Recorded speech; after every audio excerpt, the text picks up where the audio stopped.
Ladies and gentlemen, after much speculation as to whether or not this movie would ruin the perfect ending of Logan, I can confirm that in the very first scene of Deadpool and Wolverine, Deadpool digs up that Logan's corpse and basically desecrates his remains.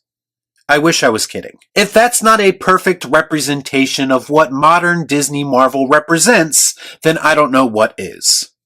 Let's discuss. Our content sucks. Our content sucks. I watch so you don't have to.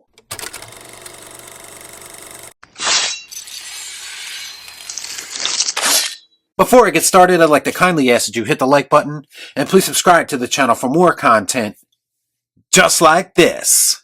Come on. Do it. Do it! Wolverine is recovering from his injuries when he crosses paths with a loudmouth Deadpool. They team up to defeat a common enemy. I'm not kidding when I say that might be the worst synopsis of a movie that I've ever read off of Google. It doesn't even really accurately describe the plot of this movie.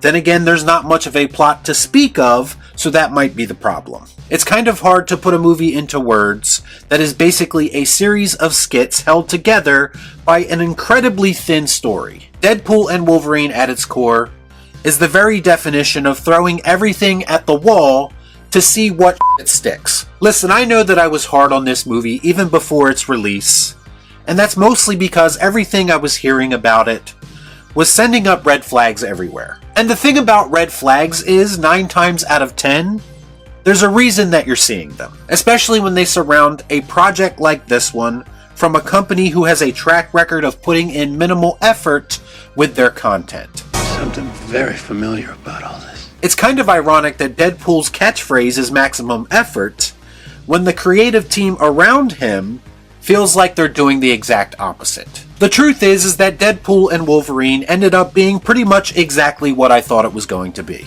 Watching this movie was like attending the most disrespectful funeral ever. And no, not a funeral for the MCU. That would have been welcomed. No, this was a funeral for the pre-Disney Marvel films that a lot of us have always enjoyed, or that some of you have come to enjoy over the years. And that's not to say that all these movies were flawless, but at the very least they were a representation of a time when the comic book movie market wasn't so oversaturated. And most of them at the very least felt unique from each other, unlike most of the schlock that we get now. But ever since Disney bought out its competition just a few years back, they've been waiting for this moment. They saw this as an opportunity to finally put their rivals down for good. Get what you deserve! To piss on the ashes of what companies like 20th Century Fox did without them. And no, a disingenuous end credits montage is not going to distract me from what's really going on here. That being, throughout the course of Deadpool and Wolverine's approximate 2-hour runtime, on more than one occasion, Disney's Deadpool took the opportunity to tell all of us how much of a joke these other Marvel films were. There's also literal lines of dialogue about how the MCU is superior, and how everyone is now fortunate to be included in such a thriving brand like the MCU, even if they aren't at their peak anymore. This is not a proper send-off for the 20th Century Fox universe, like some people were hoping. There is a literal multiverse dumping ground in this movie called The Void, that is basically referred to as a trash heap for those undesirable non-Disney characters. And that is where you will find a lot of these much talked about cameos, and a lot of characters that some people might hold near and dear to their heart. And this is how Disney chose to incorporate them. Oh, there's a big surprise! Now there was a time where seeing some of these characters on screen again, one in particular, would have really excited me.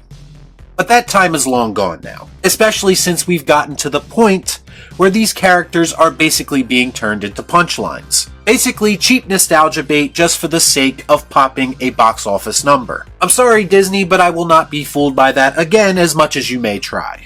It fooled me, we can't get fooled again. The thing is that it will probably work for a lot of people, and you know what, I'm happy for those people. But the sad reality is that all this is going to do is breed more movies that rely heavily on cameos and Easter eggs, all in an effort to disguise the fact that apparently nobody knows how to tell a proper story anymore. Now, in their defense, they did at least try to tell a story, and I use the term try very loosely. This movie has the kind of plot that a 10-year-old playing with his action figures would come up with. In fact, that's actually a pretty accurate description when you consider that all this movie really is an IP flex. In my previous video on the final trailer of this film, I talked about how they have a very clear opportunity to inject some heart into this film if they choose to. That is, of course, if they could find a way to not let everything get drowned out by all the cameos and comedy. And the whole X-23 aspect of this film played out pretty much how I said it would, only it was a lot less emotionally impactful. And why? Because their goal wasn't to make her presence resonate like it should have coming out of Logan. No, she was basically just another cameo, just there to deliver one quick line of dialogue that somehow does exactly what it needs to do, because for some reason this movie doesn't have time to establish anything properly. Don't waste my motherfucking time! Listen, Hugh Jackman is my Wolverine, obviously. He's the only Wolverine. I will love and respect him forever for the countless hours of entertainment that he supplied us already. But I can't for the life of me figure out why he would come back for something like this after such a powerful send-off he received with Logan. I know he needs some money after a divorce and all that, but damn, is he that desperate for a paycheck? I'm going to ask this question, and even if you like the movie, I want you to answer honestly. What did Hugh coming back for this movie add to the legacy of his portrayal of Wolverine?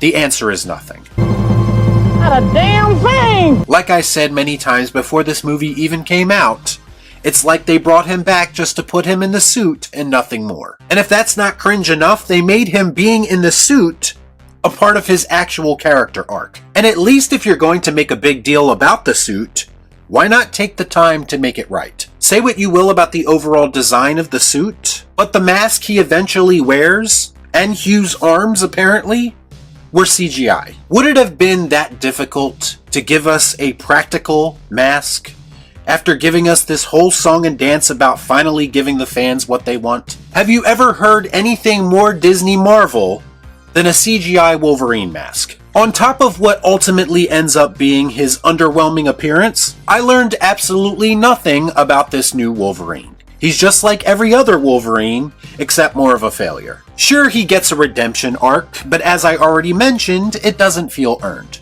How can you not care? Like this.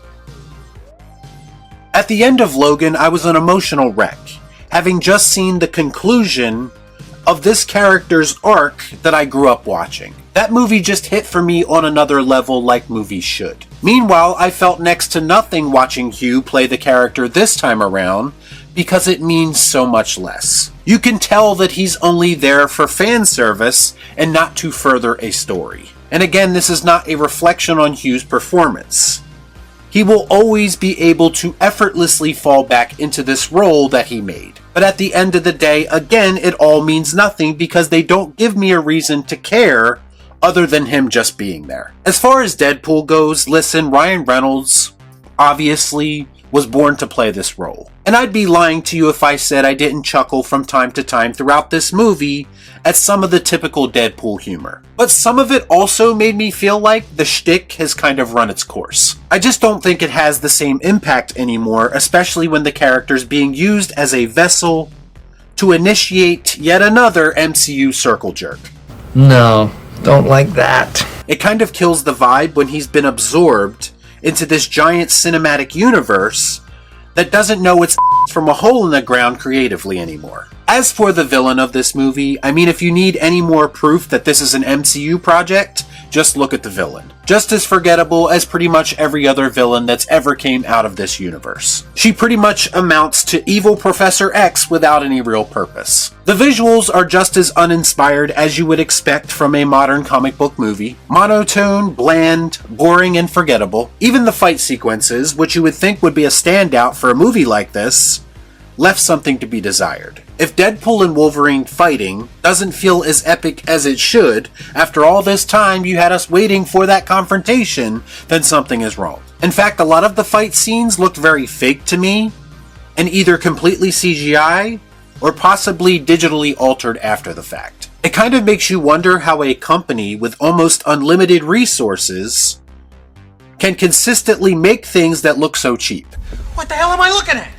When does this happen in the movie? Bottom line, I know a lot of people are going to have fun with this movie, and that's fine. Some may even tell me that I don't know how to have fun because I didn't enjoy it. It wouldn't be the first time I heard that. But I would respond to that fun and substance do not have to be mutually exclusive, as some people suggest. I mean, is it too much to ask for both?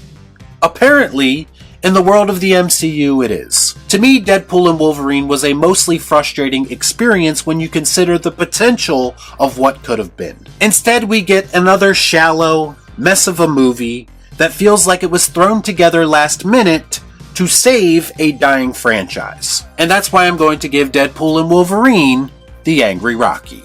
That's right, it stinks! Y'all be cool. Nah.